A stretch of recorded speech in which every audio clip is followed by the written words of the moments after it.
Assalamualaikum warahmatullahi wabarakatuh. Selamat pagi dan salam sejahtera untuk kita semua. Yang saya hormati Ibu Dr. Hajah Wiwin Winarni MMPD selaku dosen pengampu mata kuliah Bahasa Indonesia dan Budaya serta rekan-rekan mahasiswa yang saya banggakan.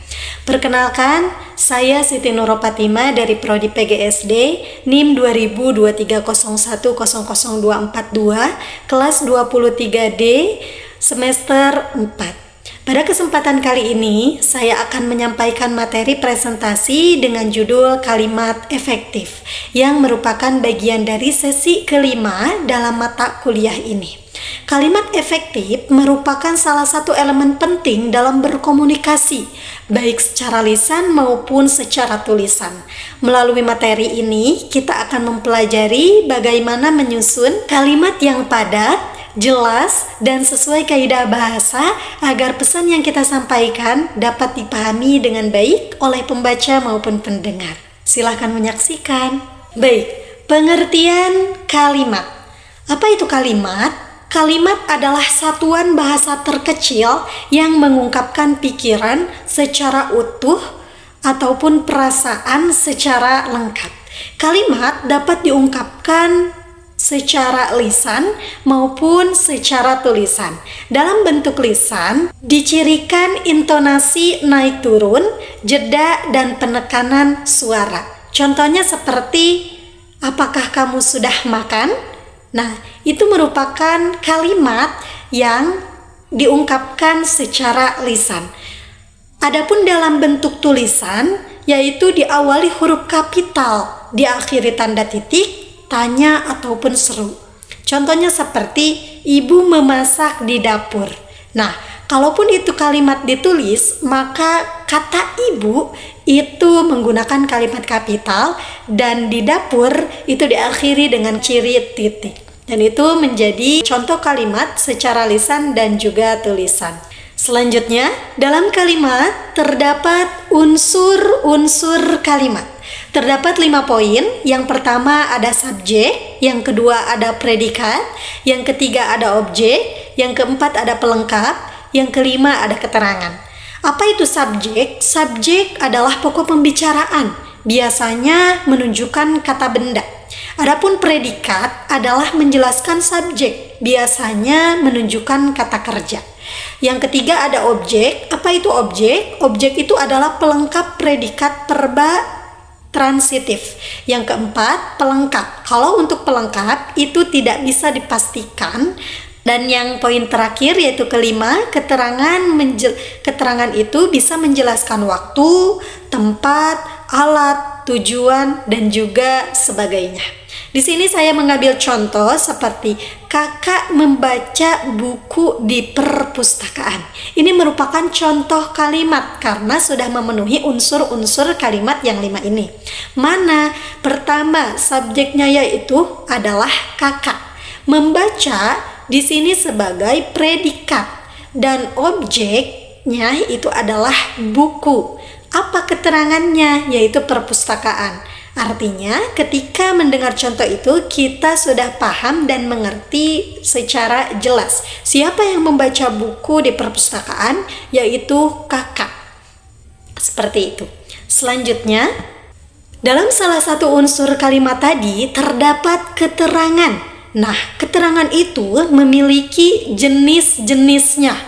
Memiliki beberapa poin, diantaranya keterangan tempat, keterangan waktu, keterangan alat, keterangan tujuan, keterangan cara, keterangan penyerta, keterangan simulatif, dan keterangan sebab. Saya mengambil contoh dari keterangan yang menunjukkan tempat. Contohnya seperti ayah pergi ke Surabaya. Artinya, kalimat itu menunjukkan keterangannya yaitu Surabaya. Adapun contoh keterangan yang menunjukkan waktu seperti Andi belajar pukul 8 malam. Artinya, keterangan waktu itu menunjukkan pukul 8 malam. Seperti itu. Jadi, intinya keterangan adalah sesuatu yang menunjukkan kegiatan, entah itu tempat, waktu, alat, tujuan, cara, penyerta, simulatif, ataupun sebab. Itu dimaksud dengan keterangan. Selanjutnya, pengertian efektif. Apa sih pengertian efektif? Efektif berarti mencapai tujuan secara tepat dan sesuai sasaran. Dalam kalimat berarti makna yang ingin disampaikan dan mudah dipahami. Jadi, efektif bermakna sesuatu yang dapat mencapai tujuan dengan tepat. Dalam konteks kalimat, kalimat efektif adalah kalimat yang maknanya dapat dipahami pembaca atau pendengar dengan jelas tanpa kebingungan. Contohnya, saya akan pergi ke pasar. Lebih efektif dibandingkan saya sendiri pribadi akan pergi ke pasar sendiri. Mengapa demikian? Karena itu tidak efektif, karena terlalu bertele-tele dan juga menyampaikannya itu tidak mudah untuk dipahami. Selanjutnya, pengertian kalimat efektif.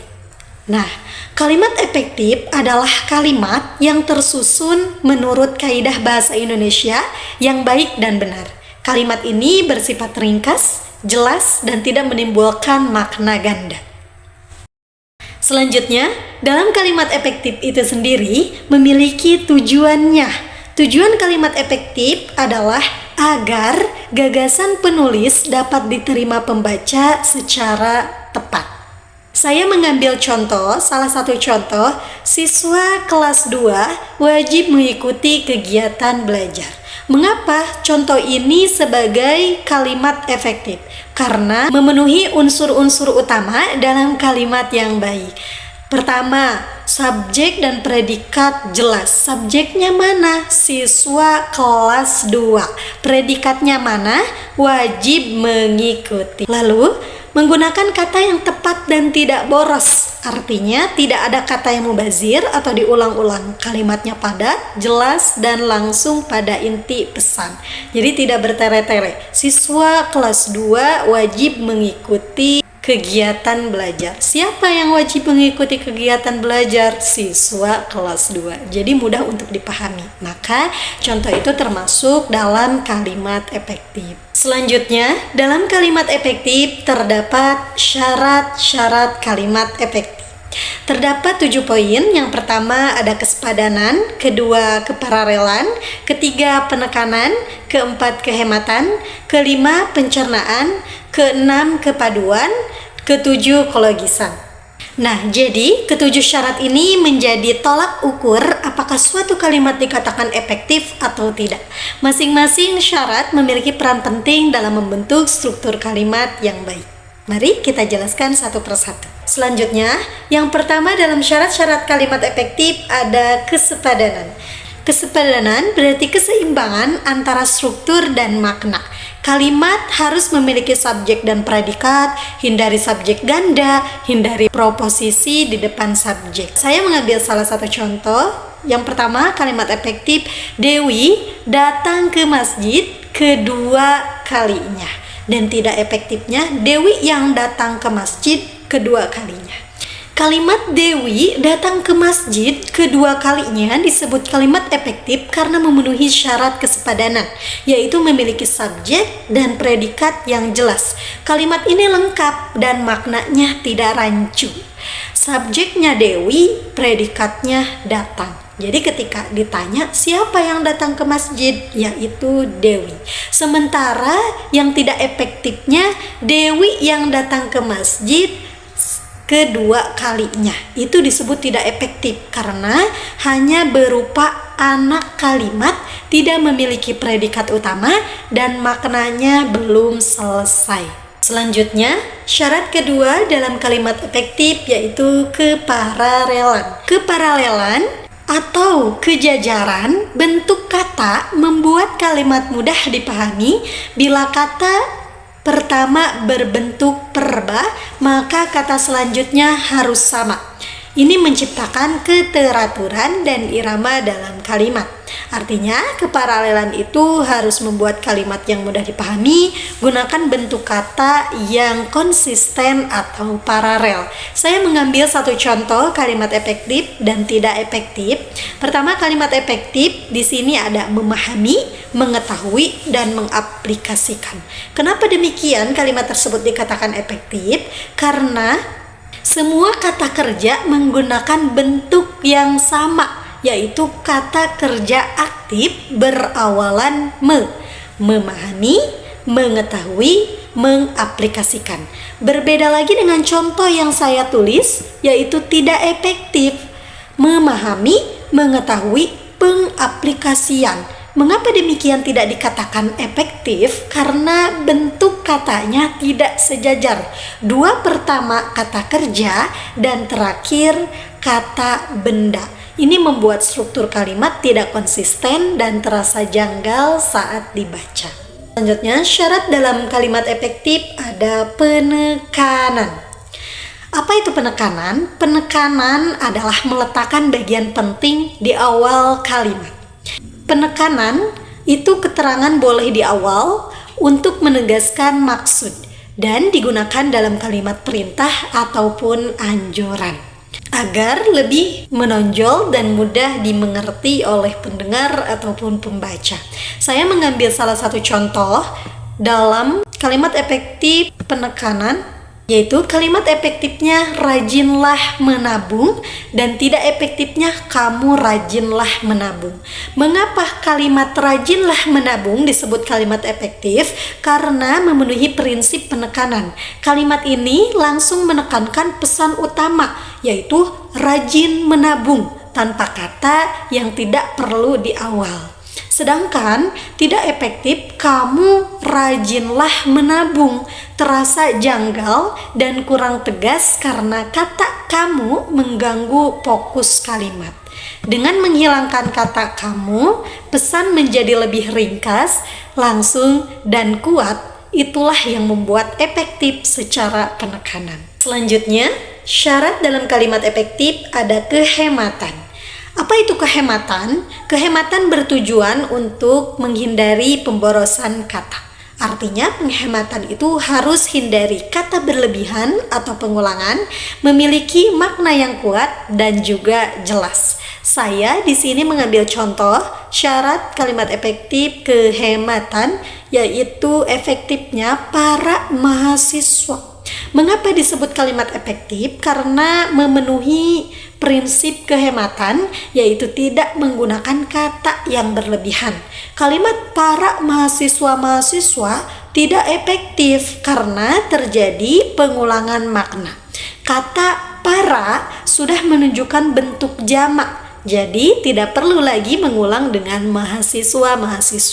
Dengan membuang pengulangan yang tidak perlu, kalimat jadi lebih hemat, jelas dan langsung pada intinya. Selanjutnya, syarat dalam kalimat efektif terdapat kecermatan. Kecermatan artinya menggunakan kata secara tepat agar tidak menimbulkan makna ganda. Kecermatan ini harus memiliki kata yang tepat dan tidak ambigu. Kedua, tidak menimbulkan makna ganda dan ditafsirkan dalam satu makna yang jelas. Di sini saya mengambil contoh efektif kecermatan dan tidak efektif kecermatan. Pertama, guru yang baru pergi ke ruang guru. Itu adalah contoh kalimat efektif kecermatan. Mengapa demikian disebut kalimat efektif? Karena memenuhi prinsip kecermatan, yaitu menggunakan kata yang tepat agar tidak ambigu atau membingungkan. Kalimat guru baru pergi ke ruang guru bisa menimbulkan dua makna. Guru yang baru datang ke sekolah pergi ke ruang guru, guru lama tapi baru saja pergi ke ruang guru. Dengan menambahkan yang, maknanya jadi jelas.